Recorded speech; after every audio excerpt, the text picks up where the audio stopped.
puis on s'est trouvé au boulevard Haussmann. Là, il y avait devant nous une centaine de personnes à peu près, puisqu'on était dans les tout premiers, arrivés vers 10 heures. Donc cette centaine de personnes, bon, je suis contre le délit de faciès, mais on voyait bien que c'était pas des gilets jaunes qui étaient devant, ça c'est certain. C'était beaucoup de bonnets noirs, d'hommes habillés, revêtus de noir, des blousons bien, tous, ils étaient tous bien ventrus, donc ils cachaient beaucoup de choses par-dessous. Des gros rangers, des masques à gaz, tous avaient des masques à gaz. Moi, je suis montée avec mon mouchoir et les mains dans les poches. Et une pièce d'identité, c'est tout ce que j'avais comme arme. Et arrivé là, boulevard Haussmann, l'hélicoptère survolait tout ça. Je me suis rendu compte que on était juste derrière ces personnes que j'ai tout de suite vues qui n'avaient pas des bonnes intentions. Donc là, une dame de la rue nous a dit il reste une seule rue à cette heure-ci disponible pour sortir, restez là. Donc on est resté là, on a attendu. Et d'un seul coup, il est monté une vague jaune, des centaines et des centaines de gilets jaunes qui étaient poussés par la police, par toutes les forces de l'ordre. Donc, on arrivait tous au même rond-point où il y avait une seule rue qu'on pouvait se sauver. Et d'un seul coup, ça attirait de tous les bouts. On ne savait plus qui était qui. Et à un moment donné, les hommes en noir, que j'appellerais, ont fait demi-tour et ça repoussait. Donc les gilets jaunes ne pouvaient plus sortir. Il était pris là au milieu. Et c'était oui, c'était. Mais on a vu, personnellement, je n'ai vu rien d'incendié. Il y avait une fumée, on ne pouvait rien distinguer. Donc vous vous êtes retrouvé en fait au milieu.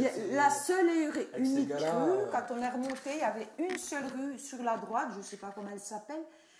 On était à peine plus haut que le 150. Une seule rue qui était disponible pour évacuer.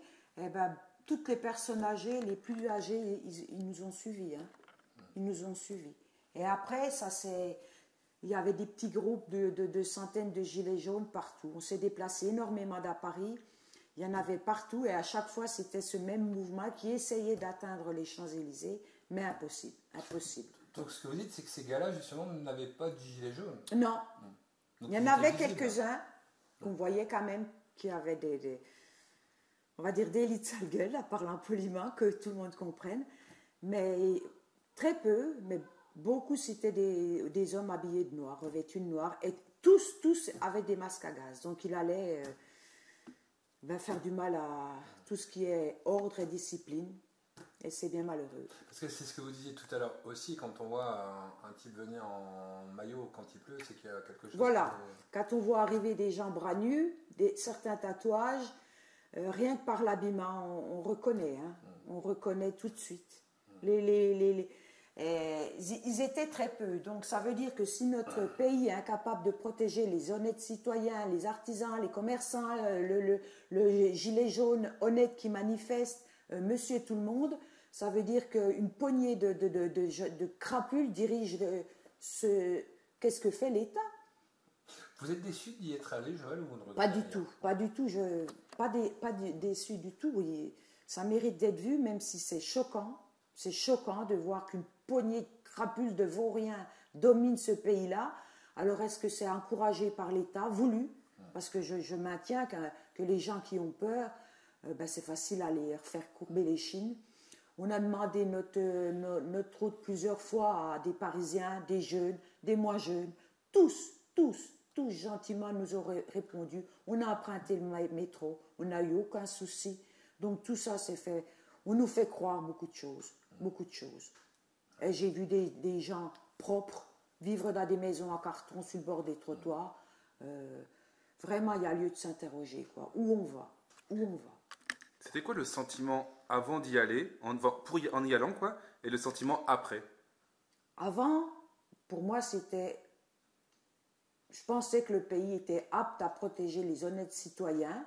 Donc, je voulais faire entendre ce cri de baisse du pouvoir d'achat, de respect des valeurs, donc marre de toute cette gabegie de l'État. Je voulais faire entendre le sens du partage, solidarité, travail, respect de tous. Et puis là, j'ai vu que c'est un désordre, c'est le bordel. La France, c'est le bordel. Plus rien ne va. Vous craignez pour la suite du mouvement? Je crains énormément, Frédéric, énormément. Je pense que là, on va plus pouvoir contrôler, que même les gens qui ont été jusqu'alors d'honnêtes citoyens, en voyant ça, ils ont tellement de colère, tellement d'années qui ne sont pas entendues, que ce soit le petit commerçant qui n'en peut plus, que ce soit le petit salarié qui a donné toute sa vie par son travail et qui n'y arrive plus. Donc déjà, ces gens-là ne voteront plus parce qu'ils sont écœurés. Moi, personnellement, je ne voterai plus, vu ce que j'ai vu non, je ne voterai plus. Donc ça veut dire que je rejette l'ensemble du système actuel.